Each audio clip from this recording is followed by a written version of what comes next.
When you have no money, you must remember the way Chinese people think when selling dumplings in America. This is the real path for ordinary people to turn their lives around. It's the fundamental logic of making money. Do you know why so many Chinese immigrants in America can go from having nothing to building successful businesses? It's not because they work harder than everyone else. It's because from the very beginning, they don't play by the ordinary rules.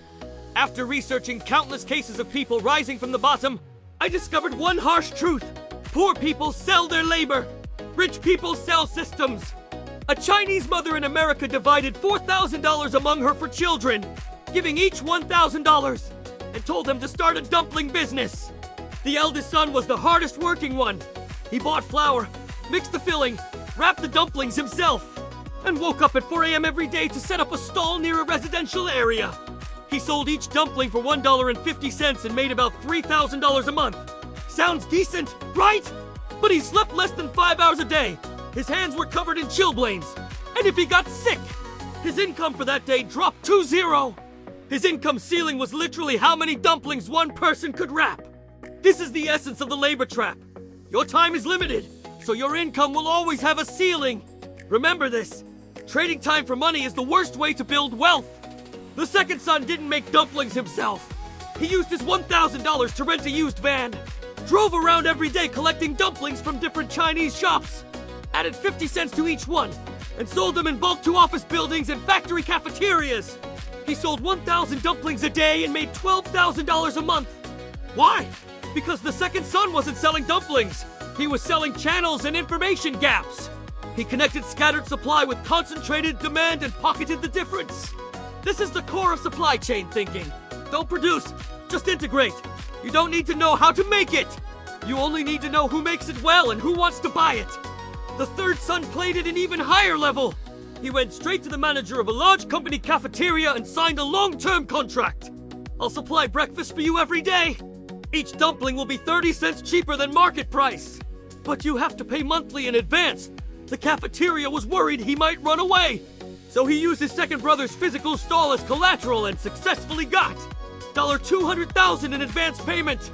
Then he used that $200,000 to lock up the entire supply from 10 dumpling shops on that street, gained pricing power, and finally netted $80,000 in profit.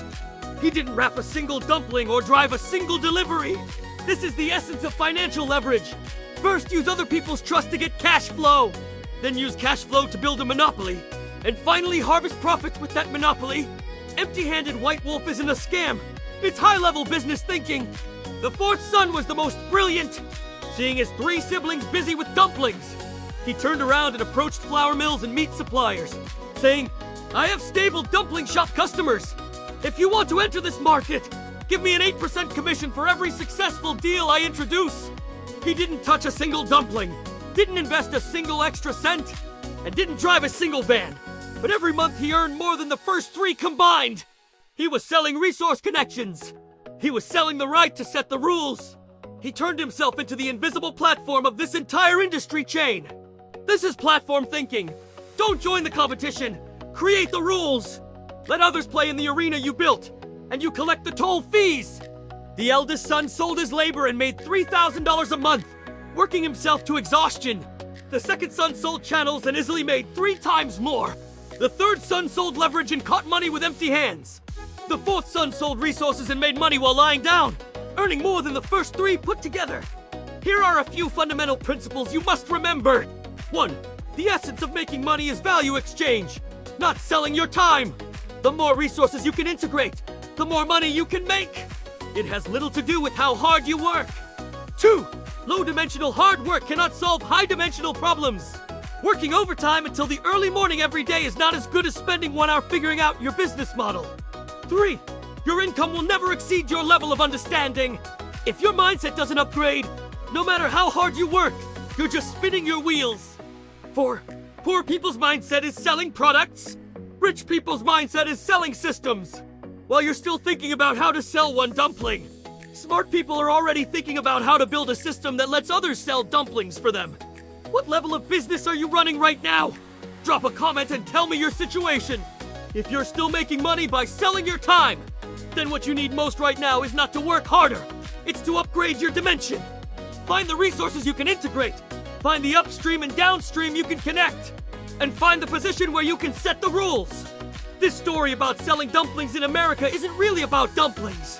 It's about what kind of game you choose to play in this world. Choice is always more important than effort.